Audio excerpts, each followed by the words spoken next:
Since 1955's Godzilla Raids Again, nearly every Godzilla film has featured the protagonist, Kaiju, fighting other monsters. Among the most famous enemies are King Ghidorah, Mechagodzilla, and King Kong. These enemies are beloved, but some of Godzilla's best villains have never officially appeared. The Godzilla franchise is full of memorable kaiju, but there are even more enemies of the King of the Monsters that never made it to the screen. Many things happen throughout the development of a film, and the first ideas are usually passed on or reused. Many kaijus from the franchise have been cancelled and truly remain forgotten. In this video we list 8 Godzilla kaijus whose film debut was cancelled for various reasons. Mothra, who debuted in her 1961 film of the same name before becoming Godzilla's enemy but most often ally, is one of the most iconic kaiju of all time, second only to Godzilla himself. Since Mechagodzilla is one of Godzilla's greatest enemies, creating an evil, mechanical version of the Earth's guardian to fight him is a logical decision. However, that's not what Mecha Mothra was intended to be, and that may contribute to it never making it to the big screen. Koichi Kawakida's concept for Mecha Mothra involved Mothra being killed off in a 1993 film and returning as a cyborg in a possible sequel. It is unknown if she would fight Godzilla again or if she would have assumed her traditional role as an ally of the King of the Monsters. To further distinguish Mecha Mothra from her previous form, she would have adopted characteristics of dragonflies. Unfortunately, the project never came to fruition, but we have some sketches of Mecha Mothra. What's more, in the recent crossover between Godzilla and the Power Rangers we can see a Zord similar to Mothra which could be inspired by the design of Mecha Mothra. 2014's Godzilla marked a massive resurgence for the franchise, following its slumber since 2004's Godzilla, Final Wars. Its success led directly to the production of Shin Godzilla and the Monsterverse. While successful, criticism of the film was rife, and among them was the feeling that Godzilla's new enemies, the MUTOs, were disappointing antagonists. Surprisingly, Josh Nizzi and Frank Hong designed a completely different enemy to be this Godzilla's first rival. Rachmatul closely resembles Anguirus in appearance, which fits perfectly since he was the King of Monsters' first opponent during the Showa era. While the MUTOs were criticized for looking too genetic, Rachmatul has a clear aesthetic, with elements of a crocodile, a stegosaurus, and an ankylosaur. Rachmatul would have fought Godzilla on top of Alcatraz in San Francisco. The reason why Legendary and Toho decided to replace this titan with the MUTOs is unknown. Because Godzilla is so powerful, one of the few monster forms that can truly challenge him are alternate versions of himself. Mechagodzilla and Space Godzilla have provided excellent battles for Godzilla over the decades, and the scrapped Ghost Godzilla had the potential to do the same. However, since Space Godzilla debuted in 1994, 1995 was considered not the right time to release the Godzilla vs. Ghost Godzilla as it would be considered redundant. Ghost Godzilla would have been the tormented spirit of the 1954 Godzilla. This would be a transparent blue ghost that lacked pupils. Multiple story concepts were written for Ghost Godzilla, formed from a bioenergy collective, who possesses Godzilla Jr. and uses his power to attempt to possess the second Godzilla and use it to help him retrieve his bones from the seabed.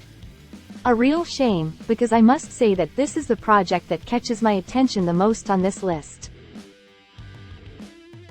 Gigamoth was conceived to be an evil counterpart to Mothra. This role is known to belong to Batra, and the idea for it evolved from the original Gigamoth concept.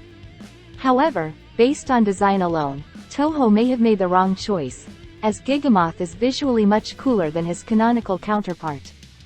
Gigamoth's predominantly green color scheme and bulging red eyes make him stand out among Godzilla's rogues gallery.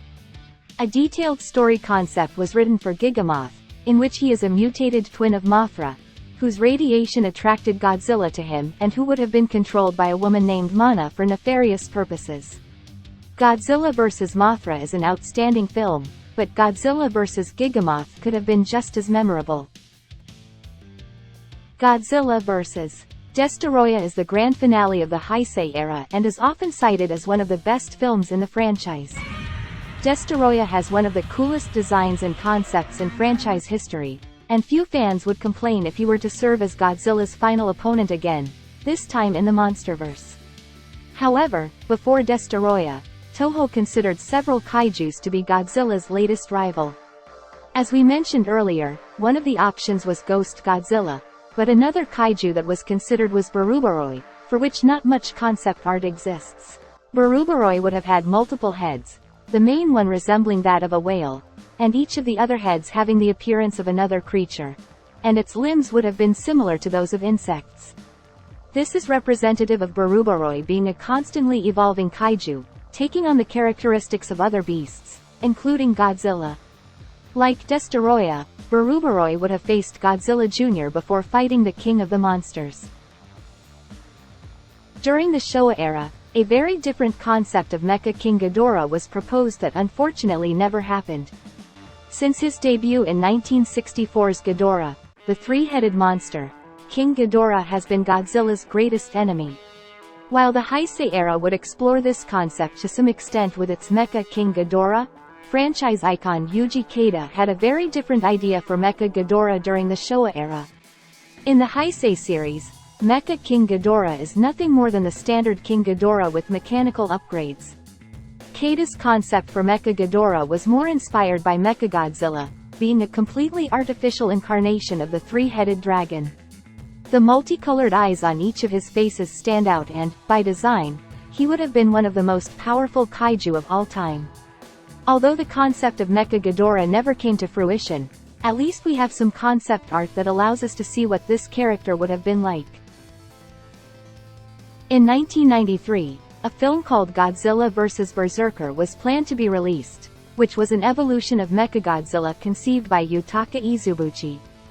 Berserk would have been created by the JSDF, with the intention of being a Mechagodzilla that would fight against the original Godzilla, but he would be infected by a computer virus that would transform him into a much more terrifying creature. Berserk would have been even more powerful than Mechagodzilla and would have had a clearly amazing design, assimilating other technology to become an amorphous mass of wires and metal. While Berserker was never adapted, his concept was seen in later versions of Mechagodzilla, with Kiryu turning against his creators after being possessed by the spirit of the first Godzilla, and the Monsterverse's Mechagodzilla being corrupted by the mind of King Ghidorah. To say that America's first attempt at making a Godzilla movie in 1998 is controversial would be an understatement, but regardless of what one thinks of the film itself, the history of the project's production is fascinating and involves several concepts. Plots more interesting than any of those that appeared in the final product. It should be noted that, apart from Zilla himself, no other kaiju appear in the film. This wasn't always the plan, and the Griffin might have been among Godzilla's best villains.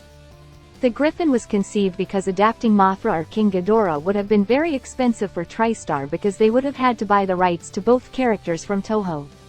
While a design for him was never finalized, a script said he would have the body of a puma, the wings of a bat, and a tongue with hydra heads made from snakes.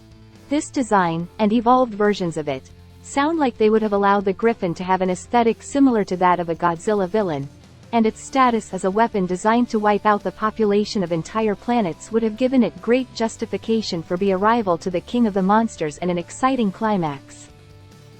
For now, that's all for this video.